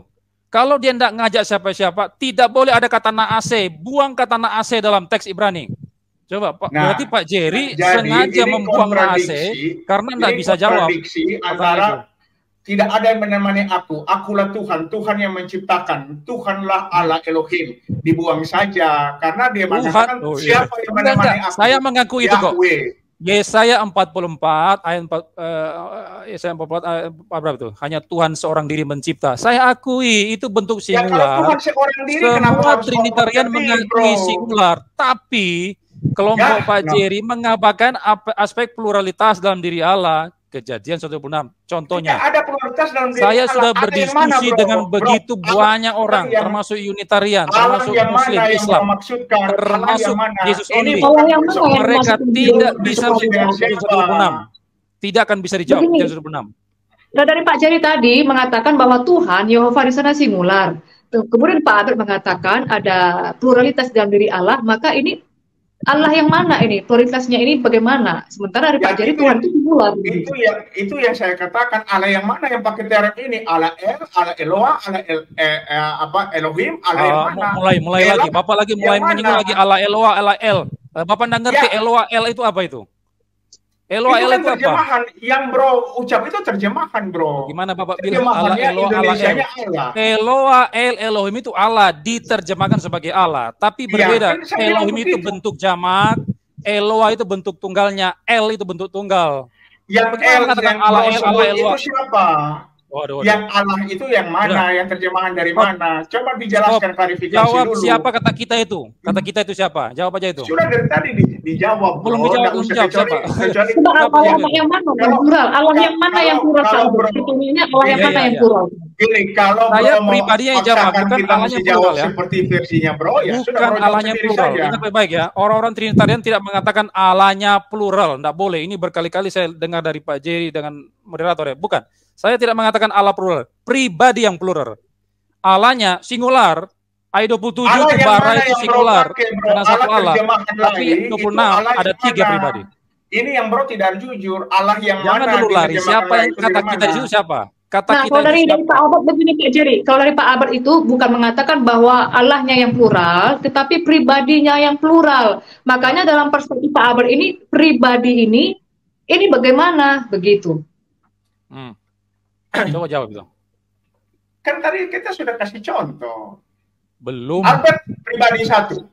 Ada enggak? Ada. Kesia satu pribadi. Ada enggak? Ada. Enggak, Bagaimana langsung ke kejadian 126 logika? aja. Langsung kejadian 126. Gak usah lari ke sana Tadi saya kemari. sudah jawab, bro. Ini Belum. persoalan logika. Enggak boleh ke sana Ini kemari. logika. Kalau memang Langsung bro kejadian tumpul 1 lagi, ayat nggak bisa. 26. Kalau Siapa bro ayat tumpul 26 lagi itu? memang nggak akan mampu, bro. Nah, Mau AC paksakan? di situ. Kalau Bapak mengatakan tuna logika, berarti Alkitab itu tuna logika. Waduh, ada AC jelas-jelas di sana ada kok. Ini yang pengalihan, bro. Kita bilang, bro, yang tuna logika, bukan Alkitab yang tuna logika. Lah saya pakai AC kok. Jangan membangun. Maka pada jangan waktu Anda mengatakan saya tuna logika, berarti Alkitab juga tuna logika. Karena saya Itu kan pakai tidak AC berarti yang begitu, ada di bro. Alkitab. Gimana sih Tidak Bapak ini? berarti. Saya Itu pakai tidak kata nasi di berarti, Alkitab bro, kok. yang tuna logika. Saya sudah jelaskan tadi. Ayat Tidak bisa. 27 mengatakan Ada bahwa nase, nggak bisa. dia menciptakan bara. Setuju. Itu ya. Kalau setuju sudah Saya selesai, setuju. bro. Loh, Setuju sudah sudah selesai. selesai. Bagaimana ayat 26? 27 Sudah sudah selesai, selesai. tapi bagaimana ayat 26? Dijelaskan dalam ayat 27 bro. selesai, oke, selesai 27. 26 Jadi, bro, bagaimana 26 itu? mutilasi?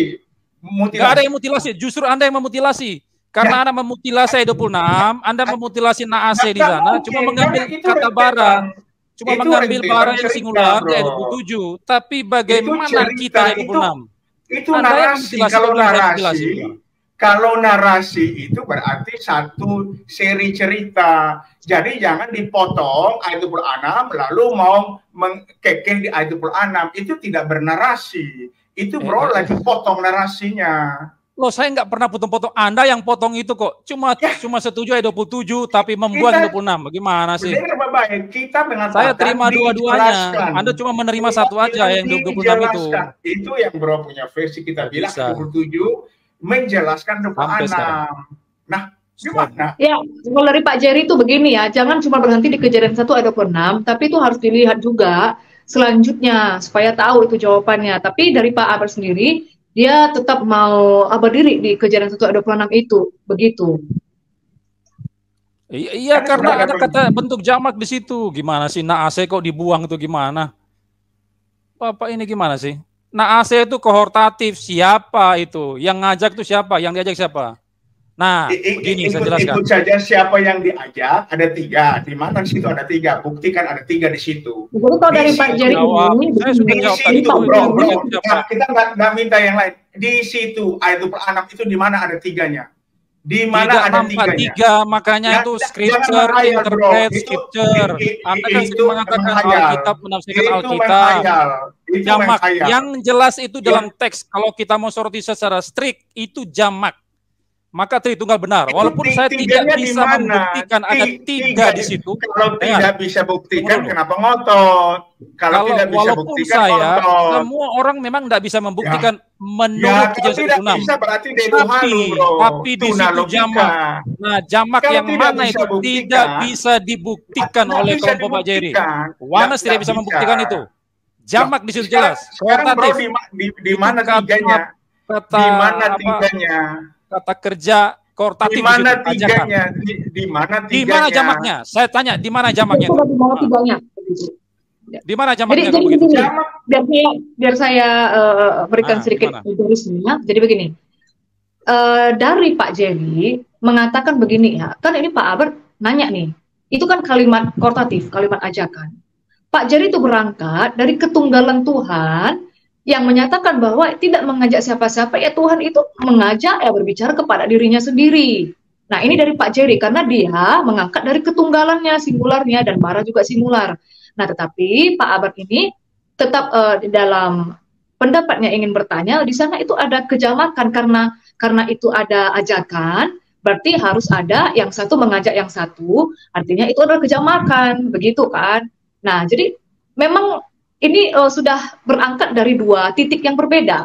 Yang satu berangkat dari kejamakan, dan Pak Jerry bertanya, di mana kejamakan ada 3 di sana, begitu. Apa mungkin dari Pak Albert ini berangkat dari poin karena ada ajakan, maka di sana harus ada sesuatu di luar dirinya sendiri yang mengajak. Kata kerjanya jamak, lalu juga orang pertama bentuk jamak di situ. Kata kerja orang pertama bentuk jamak. Jadi itu poinnya di situ ada kejamakan karena naase itu tadi ajakan yang satu kepada yang lain itu jamak. Walaupun saya yakin semua teolog Trinitarian berdasarkan satu ayat itu saja, memang kita tidak bisa dibuktikan ada berapa yang jamak, ada 3. Tapi kita harus mendasari teks lain yang berkaitan. Kenapa bro bikin 3? Ternyata di Alkitab mencatat bukan hanya Bapa mencipta, ada logos. Logos mencipta, Yohanes 1 ayat 3. Oh, lalu ada 2 pencipta. Di dalam berarti 2 pencipta, bro. Nah itu sebabnya kita menyimpulkan yang jamak di situ pribadinya, karena bagaimana Bapak, ada 2 pribadi mencipta. Kalau Anda menentang itu berarti Anda melawan kitab suci. Gitu.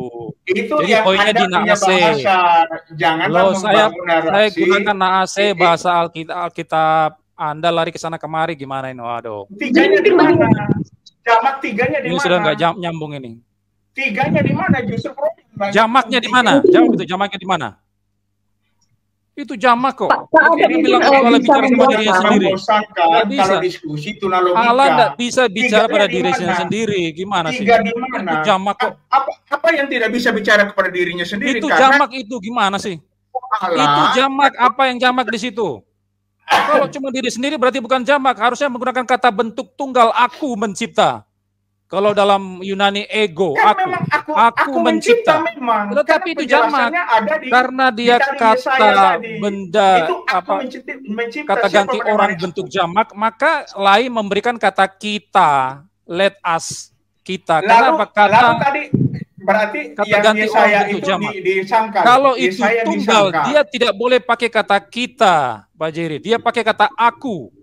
Aku mencipta, nggak usah dia ngajak-ngajak yang lain, nggak usah ada kata saya, langsung saja aku Yahweh mencipta manusia. Sudah selesai. Tapi karena ada kata kita, maka jamak itu. Jamaknya apa di situ? Nggak ada pernah yang bisa jawab. Itu Yesaya 45 ayat 18 itu jelas, Bro. Bro, apa itu yang sudah jelas penegasan. Itu? Nah, baca dulu kalau memang Bro nggak tahu baca. Kalau memang nggak tahu saya baca, sudah ya. bilang. Saya sudah Dimana baca ribuan kali sudah teks-teks yang dimana singular. Yahweh Yahweh mencipta seorang diri, tidak masalah. Karena Tritunggal buat saya, Yahweh itu satu hakikat. Ya, tapi bagaimana dengan aspek pluralitas? Ya. Kejadian 126 Oke, jadi bisa jawab. mungkin Lalu Yohanes 14 yang tadi disinggung Pak Jerry itu juga aspek pluralitas. Ya dalam Yohanes 14, Pak Jerry juga tidak bisa jawab situ. Mengatakan Yesus adalah Bapa. Pak Ahmad bisa jelaskan definisi hakikat itu apa dulu supaya kita dapat ini benang merahnya pribadi kemudian pribadi. Hakikat ini definisinya apa dulu dari Pak Ahmad coba. Hakikat itu unsur yang mendasar dari sesuatu, unsur intinya, substansinya, unsur yang mendasar. Nah, bagaimana hakikat itu bisa dikenali? Pribadi. Ada 3 pribadi. Jadi kita mengenali hakikat Allah ini berdasarkan pribadi-pribadi yang muncul dalam teks tersebut. Kita tidak bisa kenal hakikat Allah, nggak bisa. Kalau Allah tidak menunjukkan pribadi-pribadinya. Kalau tidak ada kata naase di sana, kita tidak bisa mengenal hakikat Allah. Tidak bisa kenal hakikat Allah. Maka harus muncul. Ada beberapa di sana. Dalam pribadi. Dari mana? Allah punya hakikat dari mana? Jangan mutar-mutar. Siapa kata kita di situ? Ini Bro yang mutar. Mesti pakai kata aku. Kenapa 1:26 pakai kata kita, nggak pakai kata aku? Jawab itu. Sudah dijelaskan, cuma Bro muter kayak gasingan. Kenapa nggak pakai kata aku? Kenapa nggak pakai kata aku? Kata aku muncul di Yesaya 44. Oke, no problem. Saya terima. Bagaimana kita 1:26? Ini debat kusir yang tak ada gunanya. Tidak ada gunanya. Sudah dijelaskan. Moderator nggak boleh jawab ya. Moderator nggak boleh nimbrung. Jadi kita bilang ini debat kusir yang tak ada gunanya. Kan saya bilang ke moderator. Sudahlah kalau ada kusir yang tak ada guna. Nggak boleh nimbrung. Nggak boleh. Nanti moderator. Iya, kalau moderator mau dimarahin yang nanti moderator nimbrung ngomong lain. Nimbrung. Saya moderator ini boleh debat nanti berikutnya. Ada teman saya mau meladeni moderator. Ada teman saya mau meladeni moderator kalau mau debat. Tidak ada gunanya. Nanti berikutnya. Tidak minta tanggapan. Tidak ada gunanya. Mau jawab itu kata kita tadi, tapi nggak boleh nih moderator. Nggak boleh. Boleh moderator. Nanti berikut kalau moderator tidak minta jawab. Kita tidak minta jawab. Tolong perhatikan, kita tidak minta jawab. Kenapa tidak pakai kata aku? Tapi harus ada kata kita di situ. Selesai. Wanes itu game over dengan kata kita. Tidak mungkin menjawab. Itu menurut halusinasi. Game over sudah, Wanes. Itu halusinasi. Jangan membangun diksi lalu mengklaim sepertinya super duper. Itu apalagi. Anda memang tidak bisa menjelaskan tuna logika kok bagaimana bisa menjelaskan. Berarti naase itu tuna logika, Alkitab itu tuna logika. Kita begini supaya kita bisa masuk. Anda belum jawab itu kok, belum dijawab. Siapa kita itu? Alkitab menjelaskan kitab sudah dikasih tahu. Itu jamak. Kenapa cuma bilang bukan tunggal? Nggak bisa. Bro mau ya kita enggak Alkitab maunya naase itu jamak, bukan maunya saya. Itu maunya Alkitab. Gimana sih Bapak ini? Itu maunya Alkitab. Sesuai dengan Bro punya mau. Alkitab menjelaskan Alkitab. Itu maunya Alkitab. Nase itu kohortatif, bentuk kalimat ajakan. Itu maunya Alkitab. Game over, Wanes. Dari topik umum itu Wanes game over sudah. Itu lari kemana-mana. Ini pribadi. Justru Anda yang lari kemana-mana kok. Nggak bisa jawab itu. Gimana sih? Anda yang lari kemana-mana dari tadi. Ya, udah selesai. Betul. Ya, saya sudah mungkin begini ya. Mungkin Pak Jerry juga mau tahu begini. Pak Abed, mungkin Pak Jerry juga mau tahu. Ini pribadi-pribadi yang berbeda. Ini bagaimana? Di luar dirinya kah? Di dalam dirinya kah? Yang di dalam satu Allah ini beda Saya pribadi, di sudah dalam bilang. diri, di luar mereka, di dalam Saya diri sudah seperti bilang. keserupan, Oke, atau bagaimana? saya jawab. Saya sudah bilang di debat sebelumnya, kita percaya 3 pribadi yang berbeda satu sama lain. Kenapa bisa dibedakan? Karena ya di Yohanes 26 yang satu ngajak yang lain. Yohanes 14 ada Yesus pribadi, ada pakai kata Kai dan Bapa. Itu menunjukkan ada 2 pribadi yang berbeda. Tapi walaupun mereka 3 pribadi yang berbeda tidak pernah terpisah. Jadi perikoresis, saya kan sudah bilang ulang-ulang. Jadi ada mutual indwelling dalam ketiga pribadi. Karena apa? Mereka adalah Allah. Kita bicara pribadi ilahi yang omnipresent, yang maha ada. Tidak mungkin mereka berpisah. Jadi mereka tidak mungkin berpisah. Berarti 3 pribadi tidak pernah terpisah satu sama lainnya.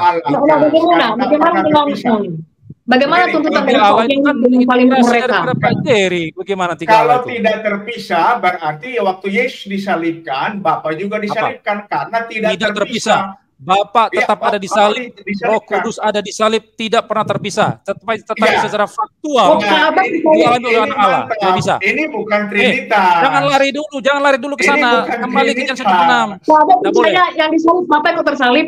Pak Abed percaya Bapak ikut tersalib. Saya sudah jawab ya. Di salib yang ada di atas salib tetap 3 pribadi tidak terpisah. Tapi secara faktual Alkitab mengatakan yang disalib adalah Yesus.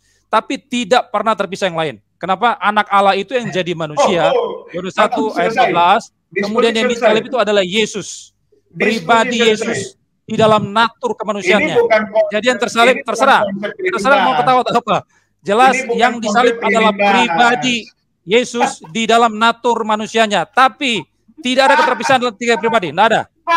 Mantap. Ketawa aja. Tidak apa-apa. Ketawa aja. Tidak apa-apa. Ini orang lihat Anda ketawa justru orang-orang ketawakan kamu nanti ini. Silakan ketawa, tidak ada masalah itu. Itu Trinitasnya bukan begitu. Ente bangun konsep siapa? Trinitas Siapa yang sendiri. menentang? Siapa yang beda dengan Trinitas saya? Siapa? Trinitas siapa yang berbeda? Coba. Trinitas Siapa yang bilang? Coba Buktikan mana teolog yang membantah. Buktikan mana teolog Trinitarian yang bantah posisi saya tadi itu. Siapa? Teolog mana? Sebutkan namanya. Nggak ada. Kita sama kok orang Trinitarian sama. Pak Jiri bisa menjelaskan. Pak Jiri mungkin bisa menjelaskan Trinitarian yang mana yang menolak Bapak ikut tersalib. Itu siapa? Trinitarian siapa itu? Bukan ikut tersalib gimana sih?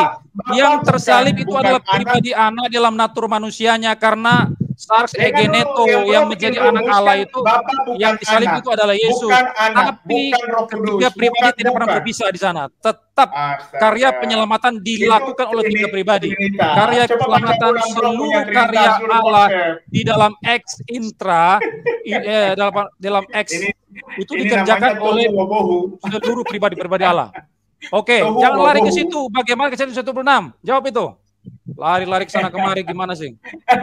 Dari tadi bro yang pusing putar-putar kayak jangan lari-lari. Siapa di situ? Nah, jadi kayak itu tadi ya. Mungkin Pak Abed sudah menyatakan bahwa ketika Yesus disalib, Bapa Roh Kudus ikut tersalib. Itu pernyataan. Tidak pernah berpisah, bukan ikut tersalib gimana sih? Tidak pernah terpisah 3 pribadi, tapi secara faktual yang tersalib itu adalah pribadi anak Allah di dalam natur manusianya. Alkitab yang catat itu. Tapi yang disalibkan cuma 1. Ini tutuna logika, bro. Ketiga pribadi ada di sana, tapi yang secara faktual tutuna logika, bro. Manusia Yesus bisa tak terpisahkan, tetapi ternyata, aduh kasihan deh. Ini hanya orang dungu saja yang bisa mengakui ente. Udah, jangan lari ke situ. Bagaimana ke 126? Hanya orang dungu seperti brother saja. Itu hanya orang dungu saja yang bisa iakan. 3 yang tak terpisahkan. Mungkin begini Pak Abed, mungkin Pak Tapi yang naiknya cuma 1. Aneh kan? Tadi bilang Bapak juga ikut tersalib. Tadi bilang nyangkal lagi. Nanti diputar lagi rekamannya. Tadi kan menggebu-gebu mengatakan bahwa Bapak juga disalib. Saya sudah bilang 3 pribadi tidak terpisah kok. Ini tidak terpisah kan begitu. Pak Abed, mungkin Pak Jerry pengen lebih tahu. Tadi begini ya, itu ada narasi dari Pak Abed. Ada pribadi satu yang mengajak yang lainnya. Iya, lihat baik-baik ini. Filipi 2 ayat 5. Hendaklah kamu bersama berpikir Yesus Kristus. Yesus Kristus yang dalam rupa Allah. Ini lagi pribadi yang berbeda muncul lagi di sini. Dalam rupa Allah, morfenya Allah, Yesus itu. Berarti Yesus dan Allah itu berbeda. Jadi dalam morfenya Allah, dia mengosongkan diri. Yesus di sini. dalam morfeanya mengosongkan diri, tapi berbeda dengan Allah ini. Allah yang mana, sendiri menjadi manusia. Sebentar, Jadi seorang hamba menjadi manusia. Dengar ayat 8. Ayat 8. Dan dalam keadaan sebagai manusia, ia merendahkan diri taat sampai mati. Yang mati ini siapa? Yang mati sopo iki? Yang mati adalah Yesus yang menjadi manusia. Dalam keadaan sebagai manusia, yang mati adalah manusia Yesus tergantung dia salib. Tapi ketiga pribadi tidak pernah berpisah. Tapi yang mati salib adalah pribadi anak di dalam natur manusia. Pribadi anak dalam natur manusia. Ini yang terjadi. Tapi mereka tidak berpisah. Sudah, selesai sudah. Ya, memang selesai. Nanti penonton yang menilai saja bahwa ini adalah penjelasan tuna logika delu halu muter-muter kayak gasingan. Iya, berarti naase itu tuna logika. Sudah selesai. Saya kira ini mungkin saya sebagai moderator juga ingin tahu nih, maksudnya Pak Albert tadi kan mengajak pribadi satu dengan pribadi yang lain. Nah, itu ini di luar diri atau di dalamnya? Lari-lari kemana? Ya, ini pribadi yang di dalamnya atau di luarnya begitu? Itu bisa dijelaskan jamak, Pak Jerry? Ya. Moderator, itu jamak yang tidak bisa dijelaskan Pak Jerry. Apanya yang jamak? Sampai dunia kiamat Wanes tidak bisa jelaskan. Saya bukan Wanes. Kalau dia tidak jamak, kalau Pak Jerry mengatakan berdasarkan Yesaya 44, Yahweh seorang diri mencipta, tidak masalah kita terima. Tapi 26 jamak. Apa yang jamak? Nah, jadi, Pak Jerry berarti ada benturan. Mengambil Yesaya 44 tapi menolak dari 126. Ini mengakui tapi menyangkal. Pak Jerry cuma menerima bagian yang sesuai dengan pahamnya, tapi menolak pencipta ada berapa? Pencipta ada berapa? Ada dua. Bahkan Pak Jerry yang mengangkat pasal Yohanes pasal 14 juga menghancurkan. Jangan pikir Yohanes pasal 14 itu mendukung posisi Yohanes, enggak mungkin. Itu Trinitarian. Yohanes 14 itu Trinitarian, menghancurkan posisi Pak Jerry. Nggak bisa itu. Ini maksalogi ya. Ini maksalogi yang tidak ada dipaksakan jadi ada. Yang ya ini maksalogi, jurus maksalogi. Nah, akhirnya jadi begini maksaloginya. Yang tidak ada dipaksakan. Saya mau tunggu, udah berapa lama saya tunggu nih?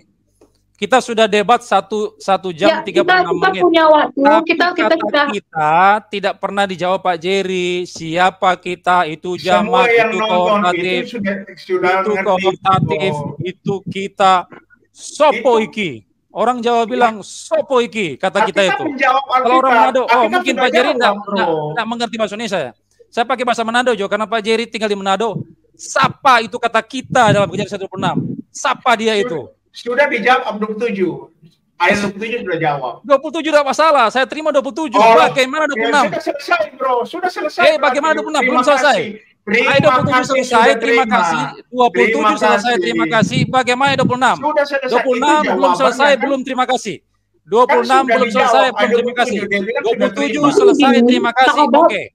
26 belum selesai. Belum terima kasih. Gimana sih? Siapa itu kita? Ini Pak Jerry Elim justru ingin tahu ini ya dari Pak Albert. Kan tadi ada pribadi yang satu mengajak pribadi yang lain. Ini di luar dia atau di dalam dia? Kalau di dalam dia sudah bilang itu perikoresis. Gimana sih? Ini Alkitab mencatat Bapa itu Allah, Anak itu Allah, Roh Kudus adalah Allah. Kalau adalah Allah, salah satu atribut sifat khas milik Allah itulah Maha Hadir, omnipresent. Gimana mereka bisa berpisah satu sama lain? Jangan seperti Dr. Suhento Liau yang memahami Tritunggal itu berpisah. Kalau Suhento Liau dia menggunakan, kita balik ke pribadi ya, Kata pribadi menurut Dr. Suhento Liau itu dia mendasari pada Kamus Bahasa Indonesia KBBI. Jadi ada individu yang terpisah. Maka Tritunggalnya Suhento Liau bagaimana? Ada 3 pribadi yang terpisah. Tritunggalnya orang Trinitarian tidak seperti begitu. Karena apa? Allah itu maha ada. Bapa Allah, Anak Allah, Roh Kudus. Dia maha ada, jadi tidak pernah ada keterpisahan secara lokatif. Secara lokasi tidak pernah berpisah satu sama lain. Begitu bro. Siapa kata kita? Jawab itu. Rupanya saya sudah nunggu 1 jam 38 menit. Tidak pernah bisa dijawab siapa kata kita itu. Sudah dijawab dengan terang benderang. Belum. Dia cuma jawab di ayat 26. Menggunakan ayat 26 untuk menjawab ayat 20, menggunakan ayat 27 menjawab ayat 26 itu tuna logika.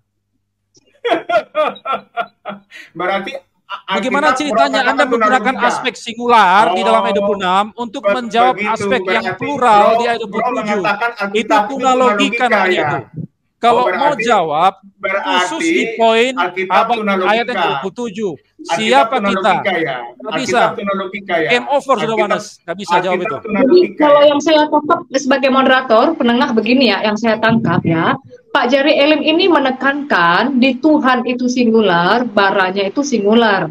Tetapi Pak Albert ini menekankan di naasehnya karena ada ajakan, berarti di sana jamak, begitu kan? Saya sudah bilang berulang-ulang, ini didengar ini. Saya tidak masalah ayat 27, bara singular memang pencipta itu Iya, seorang diri maksudnya Yahweh. Pak Albert ini kok Kenapa? menekankan di Karena naasehnya, Bapa itu kan Yahweh, begitu. Anak Yahweh, Roh Kudus Yahweh. Tapi bagaimana ayat 26? Waduh, ini nggak dijawab-jawab ayat Kalau 26. mengakui baru menyangkal, katanya 3 tuh Yahweh. Yahweh itu siapa Yahweh? Nama Yahweh itu siapa? Jawab ayat 26, siapa kata kita? Saya pakai bahasa Manado lagi. Siapa kata kita di dalam teks itu? Iya, Aduh, itulah Yesus. sudah mengerti. Itulah Yesus. Jadi Yesus ngajak siapa? Yesus ngajak siapa? Yesus ajak kepada itu kumpulan ilahinya itu di situ. Astagfirullah. Jadi malaikat ya, malaikat. Berarti Anda mengkonfirmasi malaikat itu ya? Iya kan, hanya basa-basi. Hanya basa-basi. Basa-basi. Oke, malaikat ya, oke. Stop, saya bicara lagi dulu. Jangan, saya bicara lagi dulu dong, baru Anda ganti. Kalau itu sidang ilahi, itu malaikat, ingat baik-baik. Gramatika Ibrani menghancurkan posisi itu. Anda katanya jago gramatika.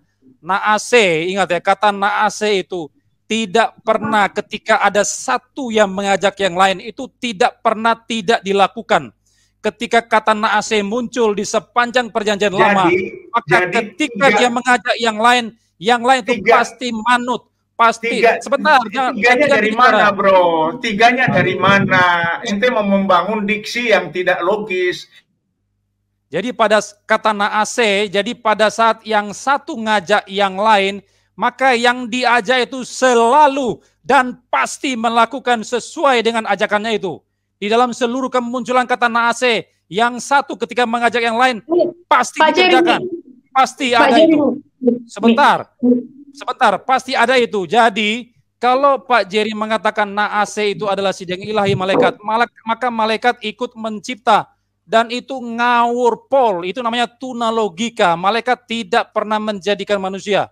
Yang menjadikan manusia adalah Allah di situ, Yahweh. Selesai. Tiganya dari mana, bro? Allah Yahweh. Jawab naase. Jawab naase dulu. Jawab, bro. Naase, dengar baik-baik, Pak. Dengar baik-baik dulu. Naase di dalam panjang kemunculannya di dalam perjanjian lama.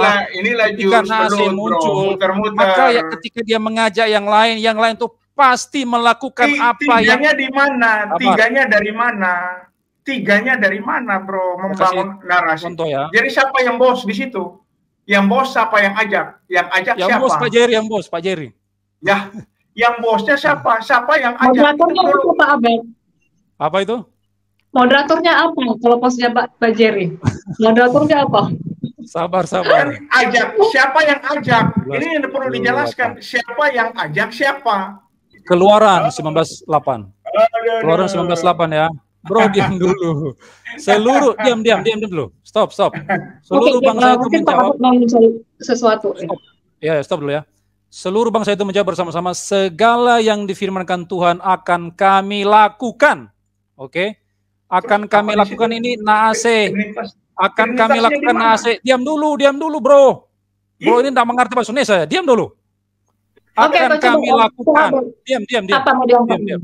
Stop. Akan kami lakukan ini naase, bro. Akan kami lakukan naase. Saya sudah bilang tadi ya, setiap kemunculan kata naase ketika dia mengajak seseorang yang lain atau mengajak yang lain, itu pasti mutlak harus dikerjakan dari yang mengajak itu, yang diajak pasti melakukan apa yang diajak.